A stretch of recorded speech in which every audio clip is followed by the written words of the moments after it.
എൻ്റെ മോനിന് ഇൻസുലിൻ എടുക്കാതെ ജീവിക്കാനേ പറ്റൂല. ഒരു സഹോദരി കഴിഞ്ഞ ദിവസം സ്വന്തം കുട്ടിയെക്കുറിച്ച് ഒരാശങ്ക പറയാണ്. പിന്നെ എന്നോട് ചോദിച്ചു, എന്താണ് ഈ പ്രമേഹങ്ങൾ തമ്മിലുള്ള വ്യത്യാസം? എൻ്റെ കുട്ടിക്ക് ഇൻസുലിൻ ഇല്ലാതെ ജീവിക്കാൻ പറ്റില്ല എന്ന് പറയുന്നു, മറ്റുള്ളവർക്ക് ഇൻസുലിൻ ഇല്ലെങ്കിൽ ഗുളിക കഴിച്ചു മാറാമല്ലോ. തീർച്ചയായും ടൈപ്പ് 1 പ്രമേഹത്തിന് മുമ്പൊക്കെ പറഞ്ഞുകൊണ്ടിരുന്ന പേരെന്തായിരുന്നു?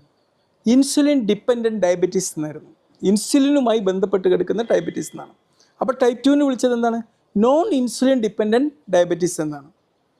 അപ്പോൾ ഈ ടൈപ്പ് 1 ഒരു 30 വയസ്സിൻ്റെ മുമ്പായിട്ട് പ്രത്യക്ഷപ്പെടുന്ന ഒരു പ്രമേഹമാണ്. ടൈപ്പ് 2 30 വയസ്സ് കഴിഞ്ഞിട്ടാണ് വരിക. മുമ്പൊക്കെ അത് 45 വയസ്സെന്നാണ് പറഞ്ഞെങ്കിൽ ഇപ്പം 30 വയസ്സ് കഴിഞ്ഞിട്ടാണ് ടൈപ്പ് 2 പ്രമേഹം കൂടുതലായിട്ടും വരിക.